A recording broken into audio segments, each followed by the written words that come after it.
औज़ुबिल्लाहिमिनश्शैतानिर्रजीम बिस्मिल्लाहिर्रहमानिर्रहीम। शेख मोहम्मद के कुछ शागिर्द जो डायरेक्टली उनके शागिर्द हैं, एक ग्रुप के अंदर हमारे कुछ सुन्नी भाई हैं जिन्होंने मुझे ऐड किया और उनके साथ मेरी डिबेट करवाई। पूरी रात डिबेट चली। तो मैंने उनके ऊपर कहा कि कुरान करीम की 125 आयात मेरे पास हैं। वो लोग दावा करते हैं कि हदीस को छोड़ दो, सब कुछ छोड़ दो, कुरान को खुद अपने मफहूम के साथ समझो, जो वो खुद कह उसकी ट्रांसलेशन करो, जो ट्रांसलेशन कह रही है उसी को समझो, तफसीर की ज़रूरत नहीं, हदीस की ज़रूरत नहीं है। तो मैंने उनसे ये क्वेश्चन किया कि मैं आपसे कुरान पे सवाल करता हूँ, हदीस को तफसीर को टच किए बगैर फ़कत कुरान से मुझे जवाब दो। मैंने कुरान की 125 आयात जमा कर रखी हैं जिन पर वक्तन फ़वक्तन मैं शेख मोहम्मद और उनके चेलों से ये सवाल करूँगा जिनका ये दावा है कि कुरान को डायरेक्ट पढ़ो, हदीस को छोड़ो, तफसीर को छोड़ो, कुरान हम डायरेक्ट समझ सकते हैं। तो डायरेक्ट कुरान पढ़ने वालों से जनाब मेरे सवालात मैंने किए, पूरी रात वो लगा रहा उस बेचारे से, एक सवाल का जवाब नहीं हल हुआ। यानी कुरान पढ़ने का खुद दावा और कुरान की अल्फ़ो बे का नहीं पता इन बंदों को। यार उनसे ज़्यादा तो मेरे ख्याल में मैं कुरान को समझता हूँ। फिर जिसने कुरान करीम पर एक ऐसा सवाल उनके सामने रखा, एक मेरे पास 125 आयात हैं, मैंने फ़कत एक पेश की है और उस एक के ऊपर मैंने 5 सवाल उठाए और 5 में से सिर्फ एक पे पूरी रात में बात हुई। उस 5 सवाल जो एक आयत पर थे, एक का जवाब भी नहीं आया। पूरी रात आए बाएं शाएं करते रहे। तो शेख मोहम्मद से मेरा वही जो है मैं पेश कर देता हूँ पहली आयत। शेख मोहम्मद के चाहने वाले और उन जो लोग कुरान को डायरेक्ट पढ़ते हैं उनके लिए मैं सवालात छोड़ रहा हूँ। सबसे पहली बात यह है कि अल्लाह तबारक तआला जब किसी चीज़ की तख्लीक करता है तो वो जो मौसूफ़ होता है उसकी सिफ्त भी साथ बना देता है। ऐसा नहीं है कि मौसूफ़ मौजूद हो और उसकी सिफ्त ना हो।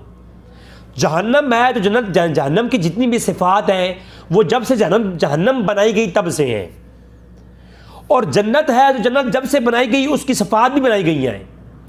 और जो सिफ्त जन्नत की है, सिफ़ात है, वो अल्लाह का कानून है और अल्लाह का कानून जो अल्लाह कानून बना दे उससे रजू नहीं करता, क्योंकि अल्लाह की शान ये है। ऐसा नहीं है कि अल्लाह सुबह एक कानून पेश करे, शाम को एक और कानून पेश करे और अल्लाह की पहली बात दूसरी बात से टकरा आ जाए। फिर वो खुदा ही नहीं है। जिस खुदा की बातें आपस में टकरा जाए वो खुदा है ही नहीं। फिर बात समझा रही है ना? तो खुदा है ही वो जिसकी बात टकराए नहीं। तो कुरान करीम की मैं 2 आयात पेश करूँगा जिनके आपस में टकराव है। मैं इस दुनिया के तमाम उन लोगों को चैलेंज कर रहा हूँ, व्हाट्सएप नंबर दे रहा हूँ, वो मुझसे बात कर सकते हैं कि जो लोग ये कहते हैं कुरान डायरेक्ट पढ़ना चाहिए और कुरान हम खुद समझ सकते हैं, उनसे मेरा पहला क्वेश्चन है ये। अल्लाह फरमाता है ला तब्दील लिकालिमातिल्लाह, जो मैं कह दूँ वो बदलता नहीं है। तो अल्लाह ने जन्नत बनाई, जन्नत बनाने के बाद अल्लाह ने उसके बारे में बताया कि जन्नत के को ज़मीनों और आसमानों की वसअत के साथ बनाया गया है। उसमें जो है तजरी मिन तख्त अल अनहार खालिदीन फ़ीहा, कि उसमें बहती हुई नहरें हैं और दूध की नहरें हैं, उसमें हूर मकसूरात और फिर ख़याम हैं। उसकी सारी सिफ़ात बयान की तो एक साथ में ये भी सिर्फ बयान की। अल्लाह ने फरमाया कि जन्नत मैंने बनाई है, उसमें पाकीज़ा शराब है, पाकीज़ा खाने हैं, उसमें रिज़्क़ है, नहरें बह रही हैं, उसके अंदर खोशे हैं, अंगूर हैं, यानी मेवे हैं, मेवाजात हैं, और उसमें हूरें हैं, हूर मकसूरात और फिर ख़याम। और उसके अंदर और क्या है? और उसकी एक सिफ्त ये भी है कि जो उसमें जाएगा वो जन्नत में ही हमेशा रहेगा। अब ये जन्नत का कानून है, लॉ ऑफ जन्नत है। जन्नत का कानून अल्लाह ने कुरान करीम में जा बजा जब से जन्नत बनाई उससे कानून बना दिया। उसमें रिज़्क है और उसमें जो जाएगा वहाँ से रिज़्क खाएगा, वो वहीं पर रहेगा, वहाँ से निकाला नहीं जाएगा। अब ये जन्नत का कानून कुरान करीम में तकरीबन 69 आयात के अंदर पेश हुआ है। कुरान में 69 वर्सेस ऐसी हैं जिनके अंदर ये कानून कुरान ने खुद बयान किया, अल्लाह ने बयान किया है।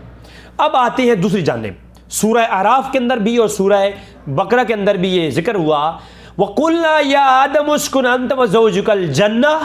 तो अल्लाह ने ऐलान फरमाया, ऐ आदम, या आदम उस्कुन अंत व ज़ौजुकल जन्नह, ऐ आदम तू और तेरी बीवी जाओ जन्नत में रहो, और जन्नत में रहो और फिर क्या करो? वकुला मिन्हा रगदन खैसु शैतुमा, जो तुम्हारा दिल चाहे वहाँ से खाओ। मालूम हुआ कि ये जन्नत वही है जिसका खाना पीना रहश सब कुछ मौजूद है उसके अंदर है, उसकी सिफ़ात मौजूद है, उसका कानून मौजूद है। और क्या करो फिर वहाँ पे जा खाओ। वला तक़रबा हाज़िहिल शजर, ये वला तक़रबा हुक्म कती है। वला तक़रबु ज़िना, वो उधर ज़िना के लिए आया ना, वो भी हुक्म कती, ये भी हुक्म कती। और एक हुक्म कती आ गया, हुक्म कती के ऊपर फिर वईद आ जाए जब, तो फिर उसके मुतालिक आप उलमा से पूछिए कि हुक्म क्या होता है। वला तक़रबा हाज़िल शजर, इस दरख्त के पास मत जाना, फ़तकून मिनज़्ज़ालिमीन, वरना ज़ालिमों में से हो जाओगे। अब ऊपर से वईद भी, एक तो हुक्म कती हो रहा है, हुक्म कती का इनकार करने वाले का हुक्म क्या होता है ज़रा आप उलमा से पूछें। आदम को हुक्म कती हुआ और साथ में ये भी कहा कि आदम अगर ऐसा करेगा तो ज़ालिमों में से हो जाएगा। फ़ज़ल्लमु शैतान, फिर शैतान लग़ज़िश थी और जन्नत से निकाल दिए गए।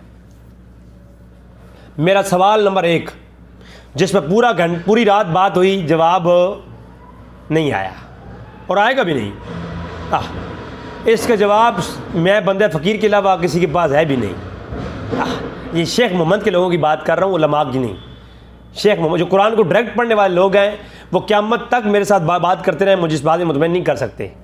जी, नंबर 1, अल्लाह ने फरमाया जन्नत में जो जाएगा वहाँ से निकाला नहीं जाएगा। तो आदम अलैहिस्सलाम निकाले कैसे गए? सवाल नंबर 1। सवाल नंबर 2, वला तक़रबा हाज़िल शजर हुक्म कती है, उधर शैतान को हुआ हुक्म ज़न्नी, तिस्जुदू लि आदमा फ़सजदू, और आदम को सजदा करो, तो वो हुक्म ज़न्नी था। शैतान ने हुक्म ज़न्नी नहीं माना, वो हो गया मलून। आदम वला तक़रबा हाज़िल शजर हुक्म कती का इर्तिकाब करके ना जालिम हुए, ना उन पे कोई ऐसा मामला हुआ। तो इस दोनों बातों के दरमियान में जो तज़ाद है, इसको जनाब बयान सही करके दिखाएं, इस मसले को सॉल्व करके दिखाएं।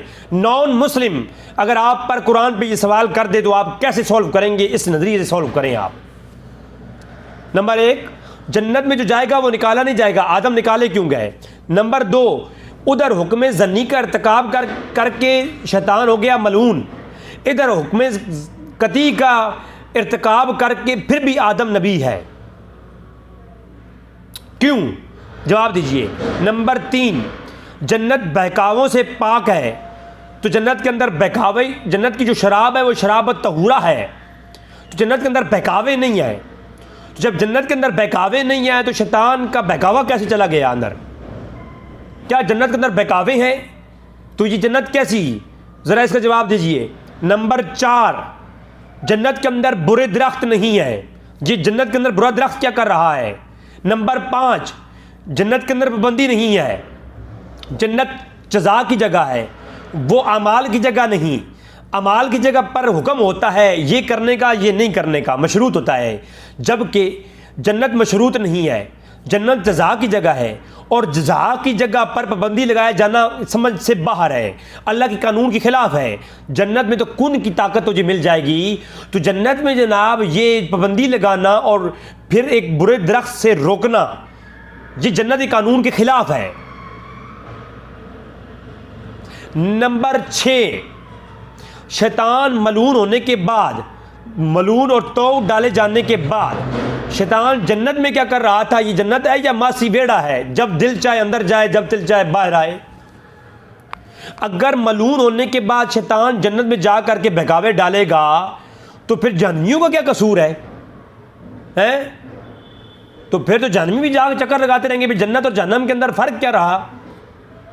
रिजवान सो रहा था जब शैतान अंदर चला गया, वो एक कहने लगा जी वो शैतान सांप के मुंह में बैठ गया था। और मैंने कहा ये सांप जन्नत की चीज़ है या जहन्नम की चीज़ है? सांप तो जहन्नम का ईंधन है, वो जन्नत में क्या कर रहा था? किधर लिखा हुआ है कुरान में? हाँ, मैंने कहा ना कुरान खुद पढ़ने वाले हज़रात, जवाब दो, शैतान कैसे गया? जन्नत में बहकावे नहीं है, बहकावा कहाँ से आ गया? जन्नत में पाबंदी कहाँ से आ गई? बुरे दरख्त जन्नत में है, तो फिर जन्नत और दुनिया में क्या फ़र्क है? और वहाँ पर भी कोई अमल से रोका जा सकता है और वो करने पर वहाँ जन्नत से निकाला जाएगा, तो जन्नत फिर वही दुनिया वाला निज़ाम हो गया, जज़ा की बात हो गई। अच्छे काम करोगे जन्नत में रहोगे, बुरे काम करोगे जन्नत से निकाल दिए जाओगे। ये सब जन्नत के कानून के खिलाफ हैं। तफसीरों हदीसों को छोड़ करके कुरान की सियासत का मफहूम समझाएं मुझे। चैलेंज है शेख मोहम्मद को भी और शेख मोहम्मद के चेलों को भी चैलेंज है। इस सवाल का जवाब दें, कुरान के ऊपर ये मेरा क्वेश्चन है, इसका जवाब दीजिए। दुनिया की किसी तफसीर से आपको नहीं मिलेगा, दुनिया की किसी हदीस से नहीं मिलेगा। ये क्वेश्चन नॉन मुस्लिम कुरान पे करेंगे तो इसका जवाब कौन देगा? आपके ज़िम्मे है। इसके बाद 124 सवाल बाकी हैं, फिर करूँगा। अस्सलामु अलैकुम वरहमतुल्लाहि वबरकातुहू।